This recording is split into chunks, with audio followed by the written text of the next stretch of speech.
Bonsoir, monsieur le journaliste. L'impression, c'est positive parce que je vois Micro de Gloire comme il a commencé et aujourd'hui, avec une évolution nette, acceptée par le public. Mes impressions sont donc bonnes et c'est un honneur pour moi aussi d'être reçu par Micro de Gloire. Ce que je peux, dans un premier temps, c'est de vous encourager et continuer à vous soutenir pour que vous soyez un média plus écouté. Merci beaucoup, professeur Oscar Vaudou. Nous vous rappelons que vous êtes le recteur de l'université de Lodja et aussi professeur dans plusieurs universités en République démocratique du Congo. Nous voulons un peu causer avec vous concernant l'université de Lodja. Comment évolue l'université de Lodja alors vous êtes le recteur? Merci beaucoup. Effectivement, c'est depuis 2023 que j'ai été nommé par la volonté du ministre de l'Enseignement supérieur et universitaire comme recteur de l'université de Lodja. Et si ma mémoire est bonne, c'était le 15 mars que nous avons fait la remise et reprise avec mon aîné, mon prédécesseur. Et voilà. Nous avons trouvé une institution d'enseignement supérieur, je peux dire, dans un état déplorable en termes d'infrastructure, en termes du personnel et le social des agents de l'université de Lodja. Et c'est pourquoi, après la remise et reprise, nous nous sommes mis très vite au travail. Et le travail a consisté en premier lieu à faire l'évaluation de ce qu'est l'université de Lodja ou ce qui était l'université de Lodja en ce moment-là. L'évaluation a porté notamment sur les infrastructures, ensuite sur le personnel d'enseignement, le personnel académique, scientifique, technique et ouvrier. Et cette évaluation a montré qu'il y a énormément de faiblesses pour que l'institution, pour que l'université de Lodja soit une université aux standards nationaux.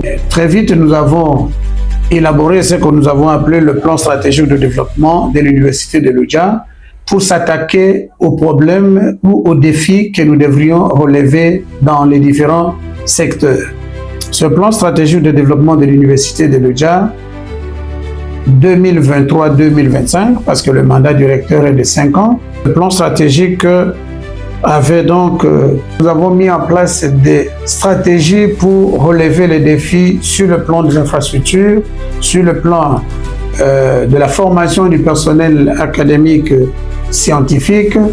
Nous avons également le problème du social, en fait la prise en charge en termes de rémunération du personnel de l'enseignement supérieur universitaire, tant d'autres défis que nous avons rencontrés, parce qu'il faut dire, comme je l'avais dit l'autre fois dans l'interview qui m'a été accordée par un de vos confrères, que nous avions à l'époque 2 bâtiments et on ne disposait que de 11 auditoires, alors qu'avec 6 facultés que nous avons jusqu'à aujourd'hui, parce qu'on n'a pas créé une autre faculté, nous avons 11 auditoires avec plus de 50 promotions, et ce qui était un casse-tête, donc il fallait alterner certaines promotions avant midi et d'autres après midi, et Dieu merci, depuis notre arrivée, nous nous sommes vraiment attaqués à ce problème d'infrastructure, parce que le cadre de formation, c'est les infrastructures pour permettre et aux enseignants et aux apprenants d'accéder à la formation dans des conditions plus ou moins acceptables. Aujourd'hui, nous avons travaillé là-dessus et peut-être que je vais de manière ramassée vous citer quelques infrastructures que nous avons mis en place après notre prise de fonction en 2023. Dans un premier temps, parce que nous avons un effectif insuffisant des enseignants, des professeurs. Nous n'avons que 13 ou 14 professeurs permanents à l'université de Lodja et dont la plupart ne restent pas sur place à Lodja.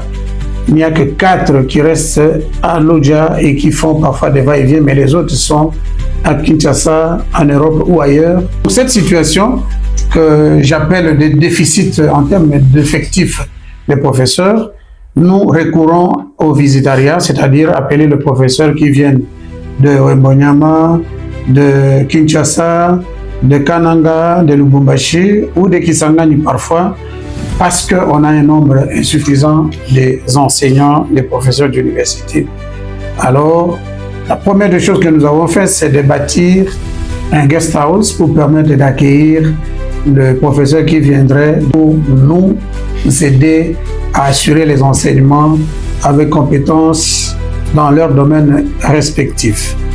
Ensuite, nous avons, parce que quand je suis arrivé, l'université n'avait pas de bibliothèque et nous avons donc lancé un projet de construction d'une bibliothèque.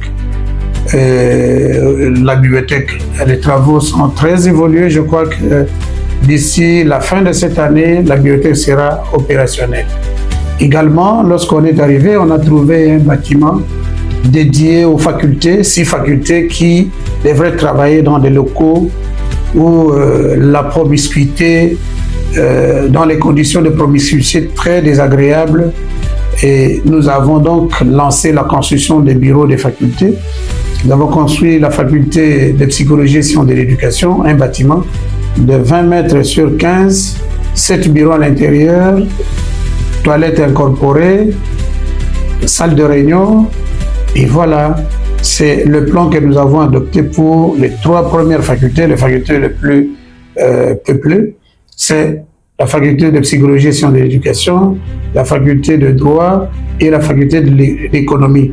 Pourquoi? Parce que dans le bâtiment que nous avons trouvé au niveau de la fondation, commencé par mon prédécesseur, le professeur Lowolo, nous l'avons achevé. Il y avait un compartiment pour le bureau que nous avons accordé, ces bureaux, les 3 bureaux et les toilettes qui étaient prévus dans ce bâtiment.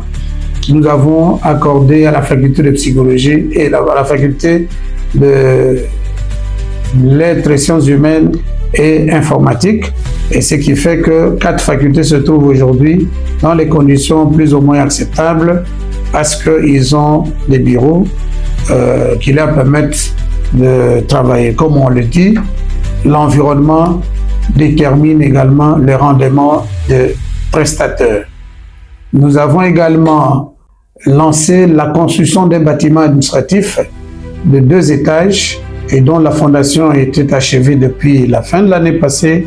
Et cette année, nous voulons commencer l'élévation et avec espoir que nous pouvons aller. Vous connaissez les conditions de construction à Lodja. Les matériels coûtent énormément cher parce que nous sommes ravitaillés à partir de Kinshasa, que ce soit les ciments, que ce soit les barres de fer, que ce soit tout autre matériel qui concourt à la construction des bâtiments de bonne qualité. Vous comprendrez que, par exemple, aujourd'hui, un sac de ciment qui coûte ici à Kinshasa à 24 000 coûte 120 000 francs à Lodja. Ce qui fait que les peu de moyens que nous disposons sont donc engloutis dans l'achat du ciment ou autre matériel pour la construction de l'université. Mais cela ne nous effraie pas parce que nous sommes déterminés et nous continuons à nous battre avec le peu de moyens parce que nous n'avons pas de subvention de l'État. Nous n'avons que les frais académiques et le peu qui reste en dehors des quotités qu'il faut renvoyer vers les services centraux. Les peu qui nous restent, nous rémunérons les personnels sur place, que ce qui reste, c'est les professeurs, les chefs de travaux, les assistants et les personnels techniques, administratifs et ouvriers. Il faut les rémunérer, ce qu'on appelle la prime interne. On leur paye, mais en même temps, le paye qui reste, ça permet de faire tout ce travail-là. Et donc voilà ce qu'on peut présenter en termes de bilan sur le plan des infrastructures depuis 3 ans que nous sommes à la tête de l'université. En résumé, vous comprendrez que nous avons lancé 9 chantiers. 9 chantiers, c'est-à-dire 3 bâtiments de bureaux facultaires, la bibliothèque, le guest house, le bâtiment des auditoires que nous avons trouvé au niveau de la fondation, mais nous l'avons achevé. Et nous avons également le bâtiment administratif de 2 étages, comme le projet le prévoit. Voilà ce qui a été fait en termes d'infrastructure. La qualité de l'enseignement qui nous tient à cœur, parce que moi, j'ai évolué dans une institution où le nombre de professeurs explose à l'université de Kinshasa, ce qui fait que avec ce déficit de professeurs, nous avons donc misé pour accorder une petite bourse, un peu de moyens aux assistants et chefs de travaux qui font leur 3e cycle. Aujourd'hui, nous avons à l'université de Kinshasa, à l'UPN et à Lubumbashi un certain nombre d'assistants chefs de travaux qui font leur DS et d'autres sont déjà à leur thèse. Et j'estime que d'ici 2028, l'université de Lodja n'aura plus le problème d'enseignants. On ne va plus recourir au visitariat parce que c'est une pratique contre-productive en termes de ressources, parce que ça nous consomme énormément, parce qu'aucun professeur ne va quitter Kinshasa, Lubumbashi ou ailleurs. Pour le faire, il faut penser à son titre de voyage, donc le billet d'avion aller-retour, qui vous coûte pas moins de $700, $800. Ensuite, il faut le loger. Ensuite, il faut le nourrir et aussi payer ses honoraires parce qu'il a presté. Alors, vous comprendrez qu'un professeur ne peut pas aller sans vous sucer plus de 5 à 7 millions de francs congolais pour un professeur, ce qui est énormément budgétivore par rapport à nos moyens. Comme je l'ai dit, nous n'avons qu'une seule source, les frais d'études que paient les étudiants. Avec un effectif de 516 étudiants, de 700, parce que les effectifs des étudiants varient à ce taux-là, soit 516, 718 et un peu moins. En plus qu'il faut dire que nous sommes à une université urbano-rurale où les parents sont extrêmement pauvres, au point que lors des examens, vous trouvez un parent qui vous amène une chèvre qui peut coûter 150 000. Il dit, mon enfant doit étudier. Il dit, chef, si vous pouvez, vous devez. Alors quand vous regardez un parent qui quitte plus de 70 km, plus de 150 km avec une chèvre, du côté humain, on est obligé parfois d'accepter de faire scolariser un enfant, même s'il n'a pas atteint le montant exigé par les autorités. Parce que comme on sait, il y a des gens que j'ai déjà entendu les gens dire que le recteur fixe les frais académiques. Non, il faut corriger. Le recteur de l'université, d'après les instructions académiques que nous recevons, ne fixe pas les frais académiques. Les frais académiques sont fixés par l'autorité de tutelle qui est la ministre de l'Enseignement supérieur et universitaire, que nous encourageons dans les réformes qu'il est en train d'opérer dans notre secteur pour améliorer les conditions de vie et des étudiants, mais aussi les conditions de vie des enseignants, mais aussi les conditions d'apprentissage des étudiants. Donc nous encourageons énormément et nous sommes sur cette vision. Et l'autre question que nous avons abordée avec beaucoup de détermination, c'est aussi la prise en charge du personnel de l'université de Kinshasa par le trésor public, parce que nous avons trouvé 673 agents de l'université, en commençant par les professeurs, les chefs de travaux et les assistants 2, assistants 1, le personnel technique, administratif et ouvrier. Et malgré ce nombre, ceux qui étaient pris en charge par l'État congolais, par le trésor public, étaient au nombre de 141 agents seulement. Et vous comprendrez que vous trouverez là-bas des agents qui ont fait 10 ans, 15 ans, 20 ans sans être pris en charge par l'État. Et c'est ainsi que, de notre arrivée, nous avons donc écrit, et à ce jour, nous avons plus de 300 agents qui étaient ventilés par les services généraux de l'ESU, et ils attendent petit à petit. On a commencé à les mécaniser progressivement. À ce jour, nous avons autour de 224 agents qui sont pris en charge. Bientôt, avec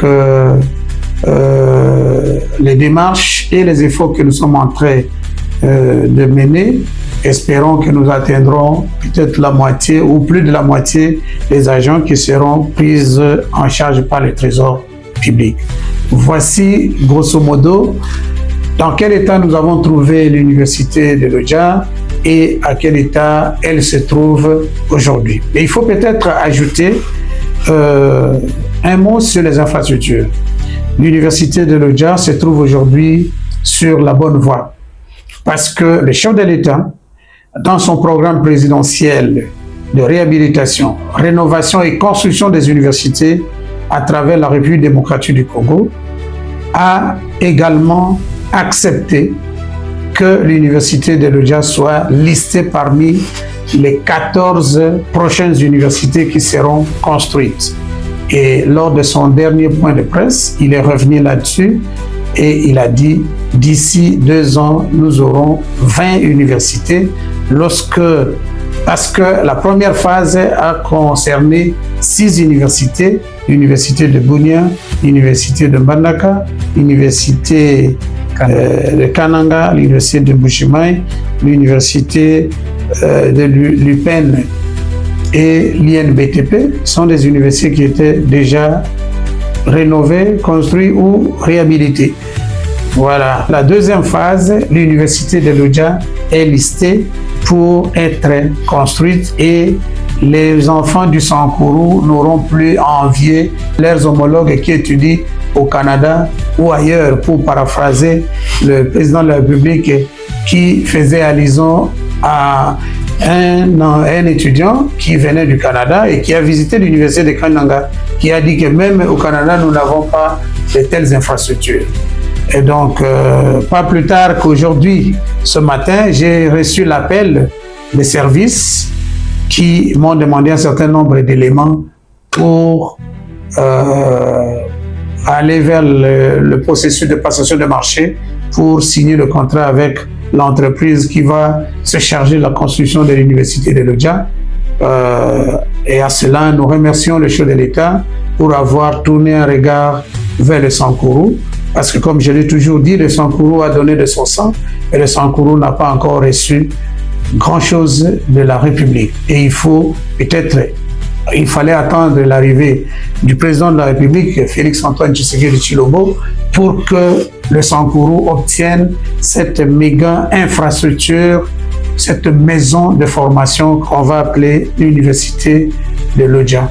Voilà, messieurs les journalistes, en résumé, ce que je peux dire, et nous attendons vraiment que ces travaux débutent. Comme on dit, nous avons hâte de voir ne fût-ce que le début, pas seulement le début, mais le jour de l'inauguration et de la remise des clés aux recteurs et aux autorités du Sankourou, cette infrastructure de la maison de formation que nous avons l'honneur de diriger aujourd'hui. Et je vous remercie. Professeur Oscar Vodou, nous vous remercions pour toutes ces démarches et ne pouvons pas passer ça, vous jeter des jambes de fleurs par rapport à ça, parce que depuis longtemps, l'université de Lodja a été négligée, mais par votre présence des 3 ans, nous avions vu des nouveaux bâtiments sont construits. Que Dieu vous bénisse sur ça. Nous vous demandons de donner un message aux étudiants de l'université de Lodja et au corps scientifique de l'université de Lodja. Le message que je donne aux étudiants, c'est de continuer à croire en leur université, d'apprendre avec détermination et espérer faire des exploits. Moi, je suis l'exemple type parce que moi, je n'ai pas étudié en Europe. J'ai fait tous mes cycles ici en République démocratique du Congo. J'ai étudié ici à l'université de Kinshasa où je suis professeur de relations internationales. J'ai terminé ici et voilà là où nous sommes entrés, nous sommes arrivés aujourd'hui. Donc, ils n'ont pas à être complexés. La formation qu'ils reçoivent à l'université de Lodja est une formation de qualité parce que nous avons des chefs de travaux compétents, des assistants et des professeurs qui répondent aux critères de compétences à l'enseignement supérieur et universitaire tels qu'exigés par les textes qui régissent notre secteur. Aux enseignants, c'est de continuer à apprendre parce que quand on a décidé d'enseigner, il faut continuer à apprendre, à lire et à relire pour renouveler les acquis de connaissances que nous avons jusqu'ici. Parce que qui enseigne apprend, dit-on. Merci beaucoup, professeur Oscar Vodou. Selon nos caméras, nous avions appris que vous êtes fondateur d'une grande fondation intitulée Mbota Ekola. Et derrière cette fondation, nous voyons des dons. Parlez-nous un peu de la fondation Mbota Ekola, monsieur. Voilà, moi je suis un enfant d'un villageois. Je n'ai pas étudié en Europe, je l'ai dit tantôt, lorsqu'on parlait de l'université. J'ai étudié à l'Olekunda, j'ai eu mon certificat là-bas. Ensuite, je suis venu au collège Saint-Augustin qu'on appelle l'Institut Semoula aujourd'hui. J'ai eu mon diplôme d'État là-bas. Ensuite, je suis venu à l'Université de Kinshasa. J'ai fait mes premiers pas jusqu'à obtenir ma thèse de doctorat à l'Université de Kinshasa. Ensuite, j'ai été nommé comme enseignant et aujourd'hui, je suis recteur de l'Université de Lodja. 30 ans après mon départ du Sankuru, après avoir mené mes recherches ici au pays et ailleurs en termes de recherche doctorale, alors je suis rentré là-bas comme recteur après plus de 30 ans d'absence. Je suis rentré dans mes racines. J'ai vu mes amis d'enfance, j'ai vu mes parents, j'ai vu mes grands-parents et les conditions de vie dans lesquelles ils vivent m'ont donc interpellé et j'ai pensé assister ma communauté d'une manière ou d'une autre. Et la seule voie que je trouvais, c'est de les remettre au travail. C'est ainsi que je me suis inspiré d'autres exemples que j'ai vécus ailleurs pour créer ce que j'ai appelé la Fondation Mbota Ekola. La Fondation Mbota Ekola, c'est une fondation qui œuvre dans les 3 secteurs de la vie. Le premier secteur, c'est le secteur de l'éducation. C'est pourquoi je soutiens les enseignants, je soutiens les écoliers. Avec le peu de moyens, j'assiste à certaines écoles avec 2, 3, 10 tôles ou 15 tôles que je trouve. L'autre secteur dans lequel nous œuvrons, c'est dans le domaine de la santé. Parce qu'il y a des parents qui meurent. Il y a des enfants ou des mamans qui accouchent à même le sol dans des conditions très pénibles. Et nous avons pensé, il y a des gens même qui meurent à cause de manque d'une aspirine ou d'un comprimé. Et c'est ainsi que nous sommes en train de construire un certain nombre de centres de santé ou des postes de santé à certains endroits, mais aussi des pharmacies pour permettre à la population de notre communauté d'accéder aux soins de santé, mais aussi accéder aux produits pharmaceutiques qui manquent cruellement dans notre environnement du Sankuru en général, mais à Lodja où nous sommes basés actuellement. Et l'autre secteur que je considère comme le secteur le plus important, c'est le secteur de l'agriculture. Nous donnons à nos équipes les outils, notamment les machettes, les houes et les bêches, pour leur permettre de faire soit des étangs, soit des champs, pour s'autosuffire en alimentation. Parce que les gens meurent de faim, alors que Dieu ne nous a pas donné du diamant, Dieu ne nous a pas donné au Sankuru de l'or, et il nous a donné la terre. Et quand vous lisez la Bible, la 2e ou 3e recommandation que Dieu a donnée, la 4e d'ailleurs, il dit dominer la terre. Et donc il faut que les gens dominent la terre par l'agriculture, et nous allons nous autosuffire en termes d'alimentation, et le surplus que nous puissions obtenir dans nos exploitations, pourquoi pas les vendre et scolariser les enfants avec le produit de nos champs ou faire autre chose. Voilà ce à quoi la Fondation est en train d'œuvrer. Nous avons donc en projet la construction du poste de santé dans le village de Lohondo. Nous avons en projet la construction du poste de santé à Omen-Okale. Nous avons en projet la construction d'un poste de santé et d'une pharmacie au village de Ekuka. Et nous avons commencé la construction des écoles Epelolekunda. Là où j'ai étudié, j'ai eu mon certificat. Nous avons déjà tollé. Toujours à l'Olekunda, une 2e école a déjà été tollée. Il reste les briques qui sont en train d'être fabriquées pour que d'ici la fin de l'année, que nos enfants étudient dans les conditions acceptables. Mais nous avons également en projet beaucoup d'autres établissements 9 écoles que nous allons construire à partir de cette année, dès que tout le matériel que nous avons chargé ici à Kinshasa dans une baleinière, dès que ça arrive, il y aura plus de 9 écoles qui seront lancées pour permettre à nos enfants d'étudier dans les conditions acceptables. En même temps, pour nous rapprocher avec nos concitoyens, nous avons mis en place un certain nombre d'outils de communication qu'on appelle communément le Wi-Fi et que nous allons placer à mes côtés. Là, vous voyez, il y a 4 kits de Wi-Fi qui vont aller toujours au village de Lokondo, à Condé, à Lolé Kunda, chez nous aussi, parce qu'il n'y a pas de moyens de communiquer avec eux, à Lolé Kunda et à Dimoï. C'est les 4 endroits, nous avons 4 kits qui vont aller. Il y a d'autres kits qui sont en route et nous allons continuer à les distribuer pour permettre une communication fluide avec notre communauté qui souffre énormément. Donc voilà un peu en résumé ce que nous faisons de la fondation Mbotekola. Ce n'est pas Mbota Fonou, on a Mbota Lotengo, mais Mbotekola que nous avons mis en place. Il faut éduquer les enfants très bien, les former pour qu'ils soient demain utiles à la société, comme Oscar Vodou est devenu l'homme utile dans notre société et dans notre pays, pourquoi pas le monde entier.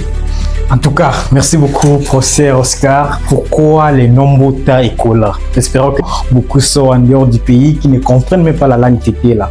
Pourquoi Mbota et Kola? Et ça veut dire quoi français? Bon, je ne sais pas exactement ce que j'ai vu, mais lorsque j'ai parlé qu'il y a un parent qui a fait un premier enfant, et cet enfant-là, c'est juste, il y a des parents qui font des enfants juste pour dire qu'il a eu un enfant, mais l'enfant ne lui apportera rien. Et il fait un deuxième enfant, et cet enfant-là lui a créé énormément de problèmes. Il ne fait que causer des problèmes, soit il est voleur, soit il a injurié, soit il a fait, et les parents ont souffert avec cet enfant-là. Mais finalement, ils ont eu un enfant qui les a énormément aidés, qu'on a appelé Mbotekola. Minyekomba, ça c'est dans notre langue, en Kitetel on dit Minyekomba, Mbotafonu et enfin Mbotekola. Mbotekola, c'est avoir un enfant qui contribue à aider ou qui va aider ses parents effectivement à sortir de la souffrance ou des difficultés qu'ils éprouvent dans leur vie quotidienne. En tout cas, merci beaucoup, professeur Oscar Vodou.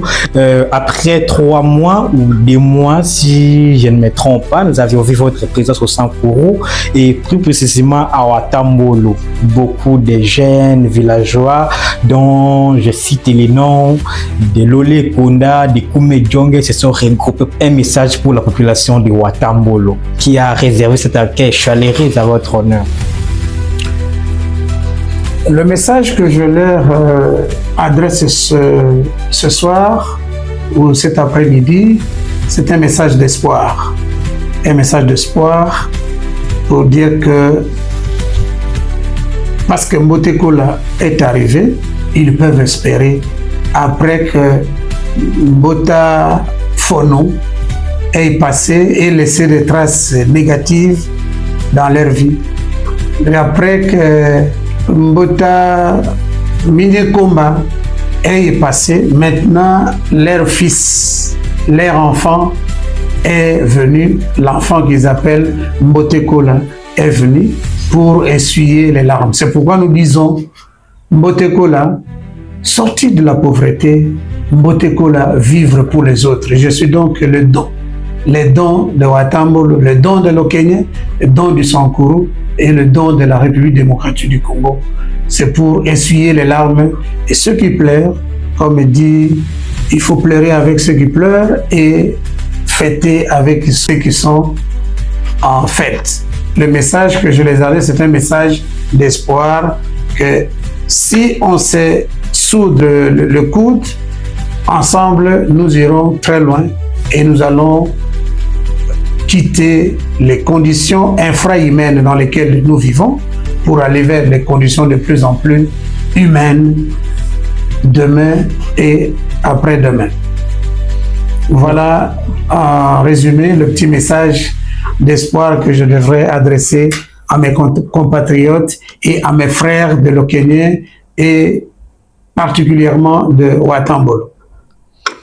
Merci beaucoup, professeur Oscar Vodou. Nous sommes à la fin. Une petite question de curiosité. Je pense que vous aviez suivi Point des Princes du président de la République démocratique du Congo, M. Félix Tshisekedi, qui nous s'est là avec les différents journalistes du Congo. Est-ce que vous avez une impression face à cette conférence de presse que nous avions hier avec le président de la République, comme un homme scientifique, un professeur des universités?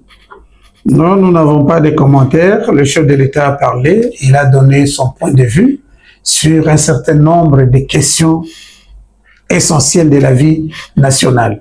Et nous n'avons pas de commentaires à faire par rapport à ce qu'il a dit dans tel ou tel point. Mais le plus essentiel pour nous, c'est de l'encourager à laisser la République démocratique du Congo, comme lui-même l'a dit, sur de bons rails. N'est-ce pas? Comme il est en train de penser construire l'université de l'Odja, nous allons l'encourager parce qu'il va laisser quelque chose d'inoubliable dans les esprits des enfants de l'Odja, du Sankourou en général. Vous voyez? Et donc, ce qu'il compte faire de bien pour la République, comme il a dit, un homme d'État ne pense pas à ses intérêts, un homme d'État pense aux générations futures. Et sur quoi, moi également, je m'inscris dans cette logique-là. Il faut penser à la nouvelle génération. Il ne faut pas qu'aujourd'hui, Oscar Vodou passe et après Vodou, c'est un vide. Non, il faut laisser des petits Vodou et d'autres Vodou qui vont venir parce qu'il n'y a pas de personnes indispensables. Personne ne va terminer les chantiers de la République. Donc, il faut qu'on se succède en bien. Voilà le petit commentaire que je peux faire et nous encourageons Micro de Gloire à continuer à faire son travail très bien. Et j'espère que nous aurons de nouvelles occasions pour discuter, échanger sur l'un ou l'autre point. Mais pour aujourd'hui, voilà ce que je peux dire en résumé. Merci beaucoup, Monsieur Patient Coco, le journaliste d'investigation. Merci beaucoup, professeur. C'est nous qui vous remercions.